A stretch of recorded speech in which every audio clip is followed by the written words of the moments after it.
I stood in the small, dimly lit corner of the living room, staring at the advertisement on my phone. The course was everything I'd been dreaming of. It was my shot. But as always, life had a way of making everything harder. Max, we really need to talk. Nancy's voice broke through the silence. Her arms were crossed, her eyes narrowed. I knew what was coming. I don't have time for one of your lectures right now, I said, not bothering to look up. My gaze remained fixed on the ad, my finger hovering over the payment button. 1,500, it could change my life, she huffed impatiently. You never have time for me anymore. Always buried in your work or that damn course. I could feel the familiar pressure build in my chest.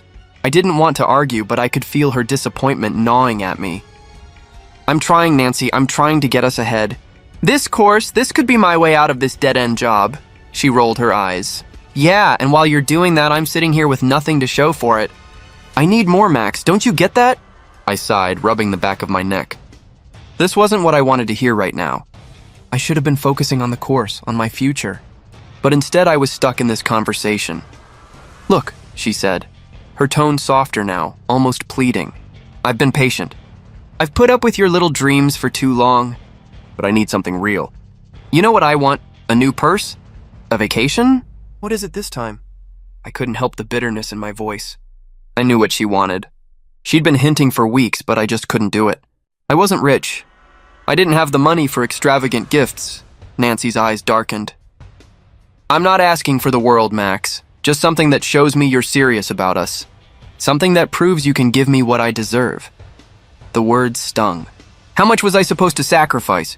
Every day felt like I was drowning in expectations. Her expectations. I hesitated, the phone still in my hand. The course, my future, or this moment. I don't know if I can make it happen, Nancy. She stepped forward, placing a hand on my shoulder, her voice low and almost sweet. You can, Max, you can. You just need to put me first for once. If you do this for me, I swear things will change. She looked at me with those eyes that made me feel like I wasn't enough, but also made me want to try harder. God, I hated how she made me feel like I wasn't good enough. I made my choice. It wasn't logical, it wasn't smart, but it felt like the right thing to do in that moment. I unlocked my phone, navigated to the payment page, and transferred the money for Nancy's new gift. $1,500. It was done. Nancy beamed, her lips curling into a smile that made my heart race. She kissed me on the cheek, then pulled back, her eyes sparkling with satisfaction. Thank you. I knew you'd come through for me. But even as she hugged me, a small voice in the back of my head whispered, You just gave up your future. I tried to push the thought away, but it lingered. What had I done? I just want to make you happy, I muttered, the weight of my decision sinking in.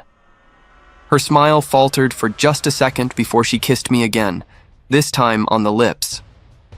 You did. Trust me. This is the start of something better. But as she pulled away, the nagging feeling in my gut refused to disappear. This wasn't the start of something better. I had just made a deal with my future, and I wasn't sure if I could live with the consequences. As she walked away to call her friends, I stood there staring at the empty screen of my phone, the ad for the course now buried in my notifications. I had given up on my dreams. For her. And deep down, I wasn't sure I could ever get them back. I didn't realize how badly I'd screwed up until I woke up the next morning, still feeling the sting of my decision. I sat at my small, worn-out desk at work, staring at the piles of papers I had to sort through. My head was heavy, and my stomach churned with regret. This is not what I wanted, I thought. What the hell was I thinking? Max, can you get on that report for me? My boss's voice pulled me out of my thoughts.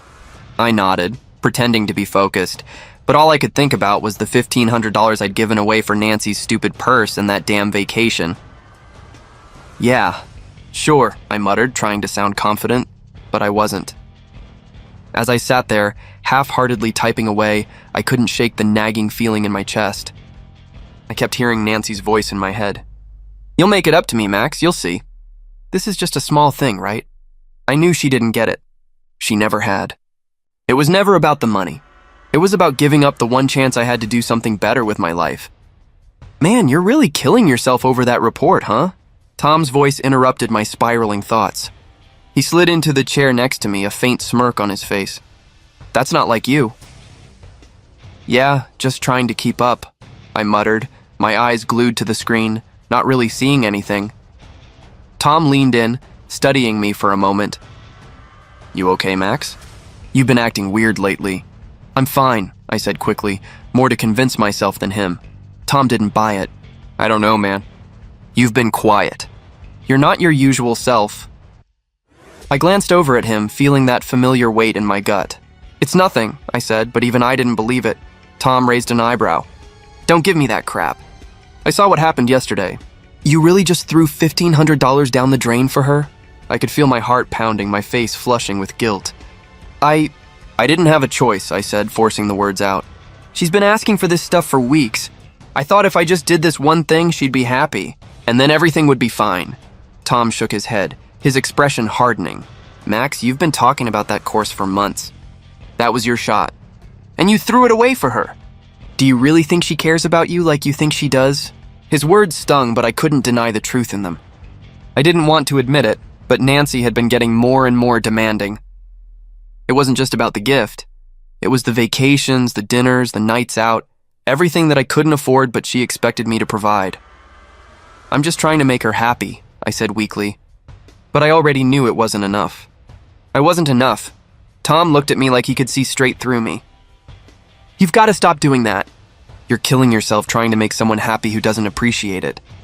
I couldn't look at him anymore. I just stared at the screen, wishing the world would swallow me whole. That's when Nancy texted me. Hey, I'm out with some friends, but I need you to pick up a few things on your way home. There's this store I want to check out. My phone buzzed again. By the way, you think you could do a little something special for me tonight? Maybe dinner? The kind we talked about last week? I read the messages over and over, trying to feel something other than frustration. But all I felt was the crushing weight of the decision I had made. How had I let it get this far? I put the phone down and sighed, running a hand through my hair. This wasn't what I had imagined when I dreamed of getting out of this job. Tom's voice pulled me back to reality again. You know, Max, you're a smart guy. You could have had it all, but you let someone else steer your ship. She's not the one who's going to save you. You've got to save yourself. I looked up at him, the guilt twisting in my chest. It's too late. I can't go back. You can, he said firmly, but not like this. You've got to stop giving up your future for her. It's not worth it, man. I didn't say anything. I couldn't. He was right, but I wasn't ready to admit it yet. The rest of the day dragged on, each minute feeling heavier than the last. Nancy kept texting, pushing for more, demanding more. And all I could do was try to keep up, feeling like I was drowning in her expectations. By the time I got home, I was exhausted. I tried to push the thoughts away, but they kept coming back over and over. What did I really give up? I stared at the gift I'd bought for Nancy, sitting there on the counter. It wasn't enough. It would never be enough. She came into the room with that smile that made my heart ache, but I could see the disappointment in her eyes, too. You took so long, she said softly. I was starting to wonder if you were going to follow through. I swallowed hard. I did it. I hope it's good enough. She didn't answer right away, just pulled me into a hug. And for a moment, I thought maybe things would be okay. But deep down, I knew they wouldn't, not anymore. I never saw it coming. Never thought in a million years that Nancy, my Nancy, could do something like this. I was sitting at my desk, typing away, trying to focus on the report I hadn't finished from last week. But it wasn't the report that was weighing on my mind. It was the message I had gotten from her earlier. Can we talk? I need to tell you something. I stared at it for too long. Something in me told me this wasn't going to be good. By the time I saw her at the door, I knew something had changed. She wasn't smiling. Her eyes were cold, distant. She didn't even say hi before sitting down across from me. I put the report aside and looked at her. What's going on, Nancy? You've been distant lately. She bit her lip, looking away for a second. Max. Her voice was calm, too calm, as if she'd already made up her mind. I don't think I can do this anymore. A lump formed in my throat. Do what? What do you mean? She hesitated, then finally spoke, the words coming out like poison. I've been seeing someone else. My heart stopped. What? Who? She didn't hesitate. His name's David. He's he's everything you aren't. He's wealthy, successful, and he can give me everything I've been wanting. I couldn't breathe. The world seemed to tilt. You're leaving me for him? Nancy looked at me and there was no warmth in her eyes. You're just not enough, Max. You've been struggling for so long. I can't wait for you to catch up. I felt like someone had slapped me. My vision blurred and I almost couldn't believe what I was hearing. I shook my head, trying to make sense of it. But I've been trying, Nancy. I've been trying to make things work. For us! She stood up, brushing her hair back. I know, but it's not enough. It's never enough. I stood up too, my fists clenching. So this is it, huh? You found someone better and I'm just supposed to walk away? Nancy's eyes flickered with impatience. Max, please. It's not like I'm trying to hurt you. You just don't have what I need. I deserve more than this. I deserve someone who can provide for me, who can give me the life I want. Her words felt like a dagger to my chest, but I couldn't let her see how much it hurt. So you're just gonna throw everything away? Everything we had? She stepped toward the door, not even looking back at me. I'm sorry, but I don't think we can fix this. I stood there, frozen, watching her walk out of my life for good. It wasn't just that she was leaving me. It was how easily she did it, how little she cared about the time we spent together, all for some rich guy who could buy her everything she wanted. The door clicked shut behind her, and I just stood there. I don't know how long I was standing there before I finally collapsed onto the couch, my mind spinning. How could she do this to me? I wanted to scream. I wanted to break something, but all I could do was sit there in disbelief. The woman I had given everything to had thrown me away for a guy with more money. I was nothing to her. I reached for my phone and dialed Tom. He answered on the first ring. Max, you good? His voice was low, like he already knew something was wrong. Tom, I could barely get the words out. She left me. There was silence on the other end for a moment. Then Tom spoke, his voice tight. What happened? I let out a shaky breath. She's been seeing someone else. Some rich guy. She said I wasn't enough. Tom didn't say anything for a long time, and when he finally did, it wasn't comforting. I told you, man. You can't keep giving up everything for her. You've got to put yourself first. I clenched my jaw. I was trying, Tom. I was trying so damn hard. Yeah, I know, but you can't keep doing it. You've got to move on, Max. His words hit me like a slap. Move on? How was I supposed to do that? How could I just let go of everything we had? Everything I thought we had? I can't just move on, I said, my voice breaking. She was everything. I thought I'd done enough. Tom was quiet for a moment. Then he spoke again. His tone softer now. I know, man, but you've got to stop chasing after someone who doesn't value you. She doesn't see what you've got to offer. The anger started bubbling up inside me, drowning out the sadness. She didn't deserve me. She didn't deserve a damn thing I gave her. I'm done, I said, my voice hard. I'm not letting this beat me. I'm going to show her. I'm going to rise above this. She'll regret it. Tom's voice was quiet. Just don't lose yourself in it, Max. Don't become what you hate. But I wasn't listening. I had already made up my mind. Nancy had shown me who she really was, and I wasn't going to sit back and let her walk all over me. She'd made her choice. Now it was my turn to make mine. I was going to show her what she had given up. And this time, I wasn't going to let anyone take it from me. I could feel the anger simmering inside me, bubbling up with every day that passed. Nancy's betrayal was like a weight I could never shake off, but now it was my fuel. She thought she could throw me away for some rich guy. But I was going to make sure she knew she'd made the wrong choice. I woke up every morning with a singular focus. Rebuild my life. Rise above her and show her what she gave up. I enrolled in that course, the one I'd dropped for her. I was back on track now, working through every lesson with determination. Each step I took, each small victory, felt like a slap in her face. She didn't deserve to be in my thoughts anymore, but here I was, pushing forward for the one thing I had left: revenge. It didn't take long for me to see that Nancy's new life wasn't what she thought it'd be. I was working late one night when Tom dropped by my apartment. I didn't have to ask him what was going on. You heard about her, right? He asked, looking almost smug. Her and David? I raised an eyebrow. What's the deal? Tom shook his head. Man, I knew it wouldn't last. David's not the one she thought he was. He's already started pulling away. She's desperate, bro. And she's trying to drag him in deeper. That made me feel something. Satisfaction? Maybe. I didn't feel sorry for her. Not anymore. She had made her bed, and now she was lying in it. I leaned back in my chair, trying to look casual, but I could feel the fire burning inside. That's too bad. I hope it works out for them, I said, voice cold. Tom laughed. Don't lie to me, Max. I know you're enjoying this. I didn't answer right away. Was I enjoying it? Maybe, but it wasn't enough. I wasn't done yet. Days turned into weeks, and I kept grinding. The course was tougher than I remembered, but I had no choice but to keep pushing through. I was building myself back up, brick by brick, while Nancy's world seemed to be falling apart. One night, I was at a bar with Tom when I saw a notification pop up on my phone. It was from a mutual friend of mine and Nancy's, someone I hadn't heard from in a while. I opened it, and what I read made my stomach twist. David's pulling away from Nancy. She's been begging him for more, but he's tired of it. He told her he needs space, and now she's freaking out. I couldn't help it. I smiled. It felt damn good to know that she was finally facing the consequences of her choices. She thought she could walk all over me and have it all, but now she was begging for the things she didn't deserve. You okay? Tom asked, noticing the smile creeping onto my face. Yeah, I said, trying to hide the satisfaction. Just hearing about her mess is better than any drink right now. Tom raised an eyebrow. Man, don't let her get to you.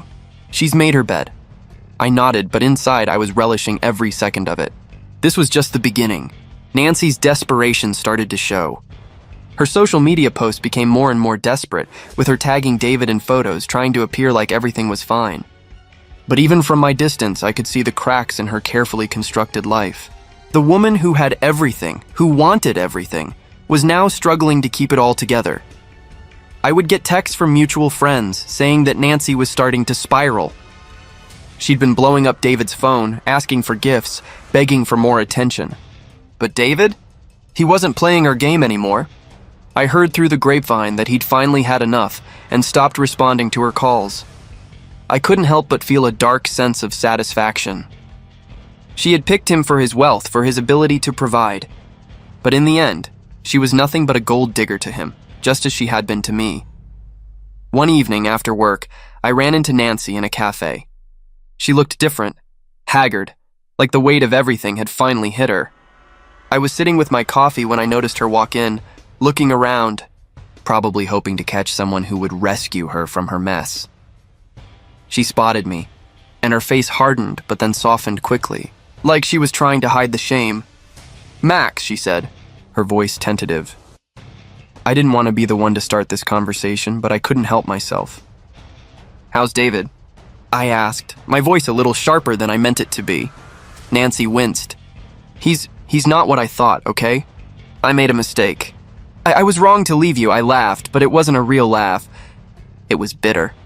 You were wrong? Funny, I was telling myself that same thing the day you walked out on me for him. Her eyes shifted, looking uncomfortable. Max, please, no, I cut her off. You made your choice. And now look at you. Begging him for what? Another gift? Another trip? You can't get by without someone handing you everything, can you?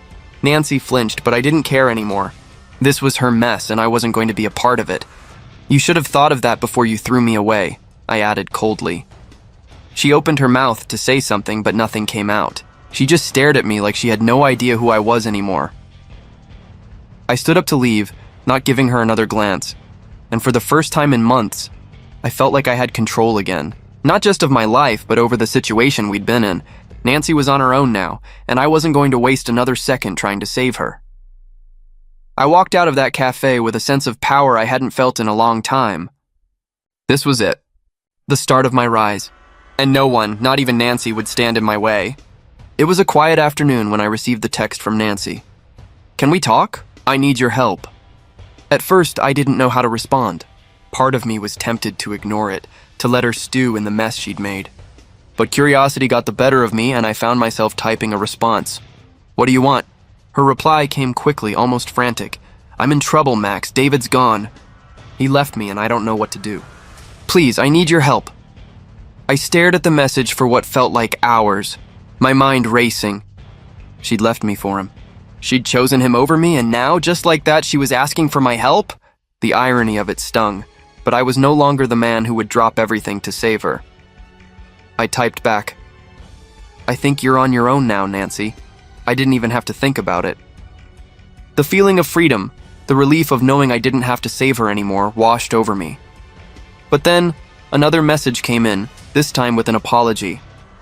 I made a huge mistake, Max. Please, I'm begging you. I'm sorry for everything. I know I hurt you. Please don't leave me like this. I put my phone down, letting out a deep breath. Was I supposed to feel sorry for her? After everything she had done? After a few moments, I stood up and walked over to the mirror. Staring back at me was a man I didn't recognize. The guy who had cared so much about Nancy, the guy who would have given up anything for her, was gone. That version of me died the moment she walked out of my life. And now, the man I'd become was powerful, confident, unstoppable. I had made my peace with my decision. I had rebuilt myself. And now Nancy wanted me to save her from her own mess. I wasn't sure what hurt more, the fact that she was asking, or the fact that I had the power to help her but chose not to. The next evening, Nancy showed up at my door. She looked different, tired, worn out, and desperate. Her makeup was smudged and her hair was messy. She looked like someone who had been through hell, and for the first time in a long while, I felt a small flicker of something in me, maybe sympathy. But it didn't last, Max. Her voice cracked. And I could tell she was trying not to break down. I didn't know where else to go. Please, I need your help. I leaned against the doorframe, my arms crossed. What happened to David? I asked, not even trying to hide the bitterness in my voice. She hesitated. He left me. Said I was too much. I've been trying to fix things, but he's done. Her eyes pleaded with me, but I didn't flinch. And now you need me? I asked, the words tasting sour in my mouth. I know I messed up, she said quickly, stepping closer. Max, please, I was wrong. I shouldn't have left you. You were everything to me, but I was too stupid to see it. I didn't realize what I had until I lost it. I could feel the anger rising again, but I forced it down. I wasn't that guy anymore. I wasn't the one who would drop everything just to make her happy. You think that now? I asked, my voice low and steady. You didn't think that when you were with him, did you? You didn't think about me when you were choosing him over me. Her face flushed with shame, but she didn't look away. I know I hurt you, Max. I'm sorry. Please, just help me. I don't know what to do. I watched her for a moment, waiting for the guilt to kick in, but it didn't come. All I felt was calm. The man who had been desperate to fix things, to win her back, was gone. In his place was someone who had learned his lesson. I stepped back from the door, gesturing for her to come in. Come on in, but I'm not going to help you. Not the way you want, she froze. What? You're on your own now, Nancy. You made your choice. You threw me away for a guy with more money, and now you're stuck in the mess you created. I felt a small sense of satisfaction in saying it aloud. You don't get to come back to me when things go wrong. I'm not your backup plan anymore. Her eyes filled with tears, but I didn't feel the need to comfort her. She'd made her bed. Now she had to lie in it. I was wrong, Max. I know that now, she whispered, her voice trembling. But please don't leave me like this. I shook my head slowly. You had your chance, Nancy. You threw it all away. She stepped forward, her voice desperate now. Max, please. I'm begging you. I've lost everything. I felt a pang of something, regret maybe, but it passed quickly. I wasn't the man I used to be. I'm not here to save you anymore, I said coldly. You made your choice. You need to figure it out. Because the man you left behind, he's gone. The man standing here now, he doesn't owe you a damn thing. I watched her face fall as the reality hit her. She was alone. And this time, it was her fault. As she turned and walked out of my apartment, I felt a strange peace settle over me. It wasn't victory. It wasn't revenge. It was closure. Nancy was no longer a part of my life. And that was exactly how it was supposed to be. I sat at my desk, the soft hum of the city outside my window. The office was quiet, but my mind was loud. Everything that had happened, the choices, the pain, the loss, felt like it was finally settling. I was no longer the man I was a few months ago. Hell, I wasn't even the man I used to be a few weeks ago. The transformation had been slow, but it was real. I ran my fingers over the stack of paperwork in front of me, the kind that once overwhelmed me. Now it felt like nothing. I'd finally reached a place where I was in control, and the weight of the past seemed to fade with every step I took forward. Max. I looked up, my focus interrupted. Tom stood in the doorway, his arms crossed, an easy smile on his face. You still here? He asked. I chuckled, a sound that was more freeing than I remembered. Yeah, just catching up on some work. He stepped in, taking a seat across from me. "You good?" I didn't have to think about it. "I'm great." Tom raised an eyebrow. "That's new. You've been different, you know that?" I leaned back in my chair, my hands behind my head, and sighed. "Yeah, I've been thinking a lot about everything. About how far I've come." He nodded, waiting for me to continue. I used to think I'd be nothing without her, without Nancy. I swallowed the last of that bitter memory.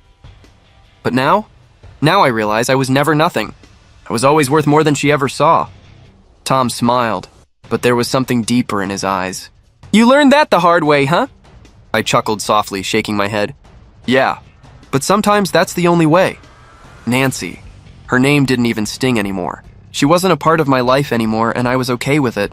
It was strange, this sense of peace. It didn't come from winning. It came from knowing I had nothing left to prove. I had put in the work.